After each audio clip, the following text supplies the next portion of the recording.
phobia Okay. and separation anxiety? Okay. Well, first of all, let me state that I grew up in South Florida, and the thunderstorms that occur down there are scarier than anything Yeah. else.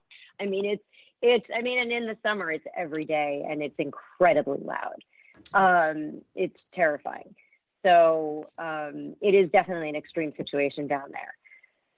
There is a comorbidity rate of, I think it's 80% of separation anxiety to sound phobia, meaning we're talking the majority of dogs with sound phobia also have separation anxiety.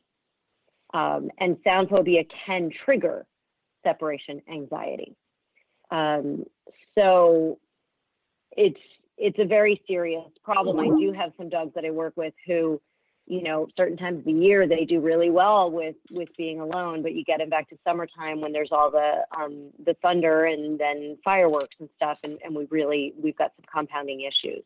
Mm-hmm. Those folks that I mentioned, that the University of Lincoln in England, they came out with a study, I believe it's a couple of years ago now, that shows a direct correlation between noise sensitivity and chronic pain. Mm. So they've discovered. So I always learned that sound phobia was a type of fear that in many dogs developed as they got older. I mean, some dogs just have it from very young, but a lot of dogs don't get it until later on in life. And I always wondered, you know, is it a genetic switch that's finally turning on? What is this?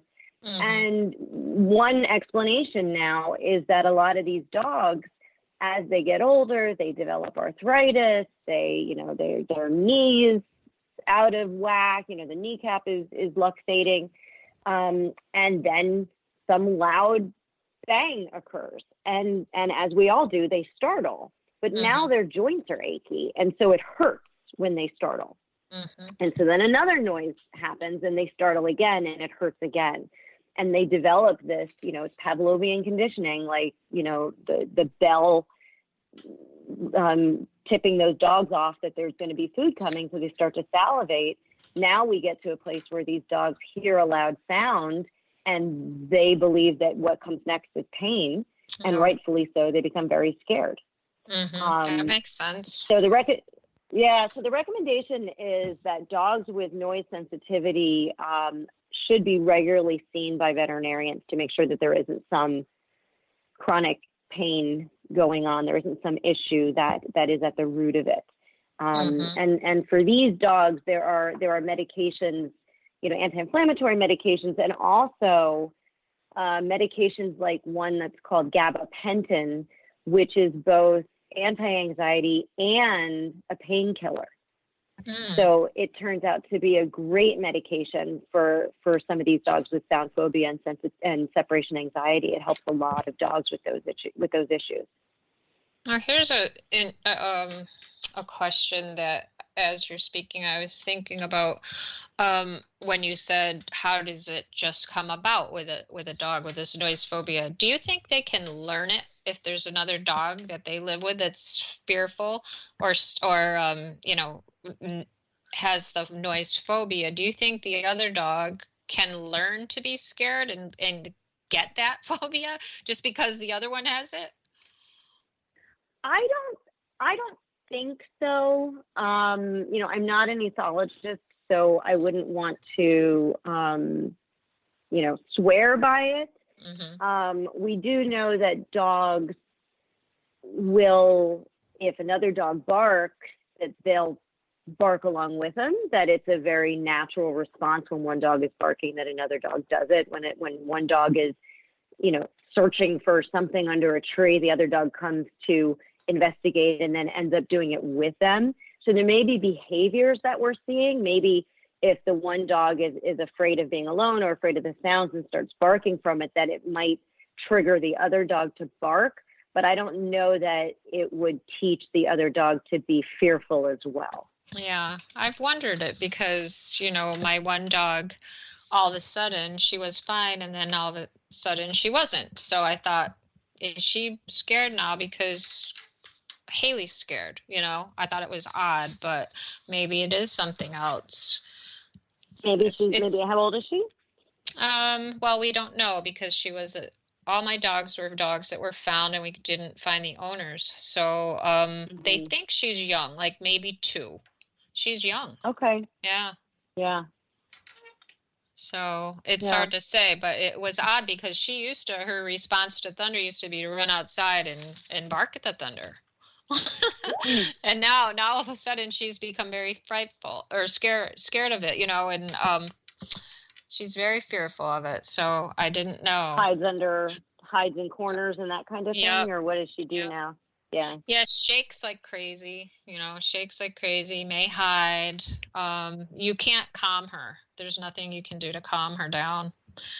But And did she suffer any health issues being, not I know when we adopted our dog, she was a mess when we got her. She was found as well, and just everything was wrong with her.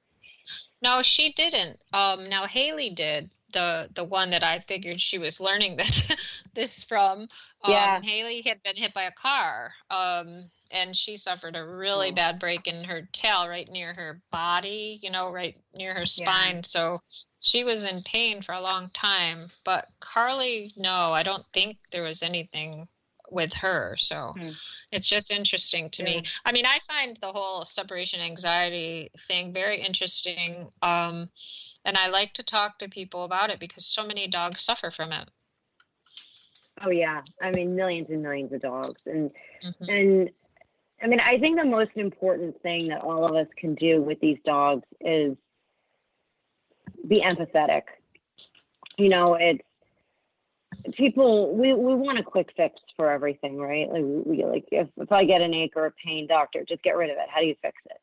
And separation anxiety is incredibly, really devastating for everybody in the home because, you know, even if you leave your home, you're not really gone because your mind is still back at home wondering, is my dog panicking? Is my dog destroying my home? Is my dog getting herself injured?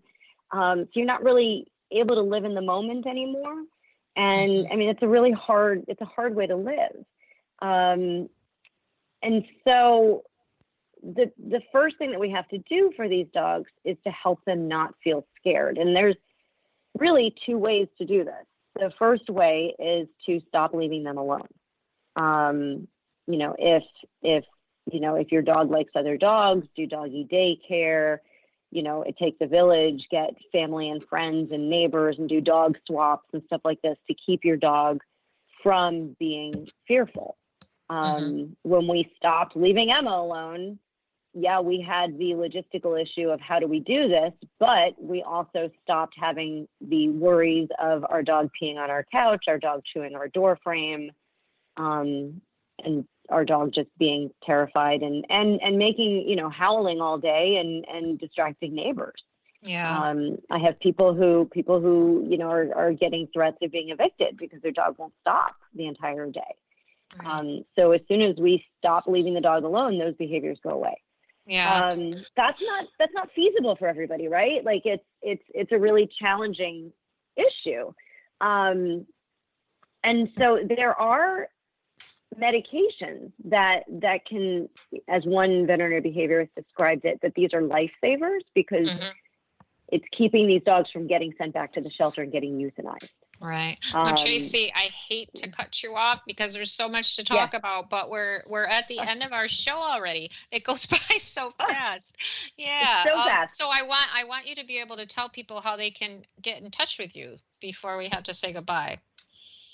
Great. So you can go to my website, www.tracyKrulik.com. You can also look up Humane Rescue Alliance in Washington, D.C. It is a shelter I'm affiliated with, and there's information on my services there on their website as well. All right. Well, thanks so much for being with me today. I knew it was going to go by because there's so much to talk about when we talk about separation anxiety. So maybe we can have you come back again and get into some more detail about it. I'd love it. All right. Well, thanks so much for being with me. Until next time, everybody, remember that a lost pet can't tell anyone where it lives, so please be sure your pet's microchipped and wearing its ID tags. I'm your host, Patty Giarrusso, and this has been Let's Talk Pets on Society Bites Radio. Thanks for joining us today, and until next time, take care and keep your pets safe.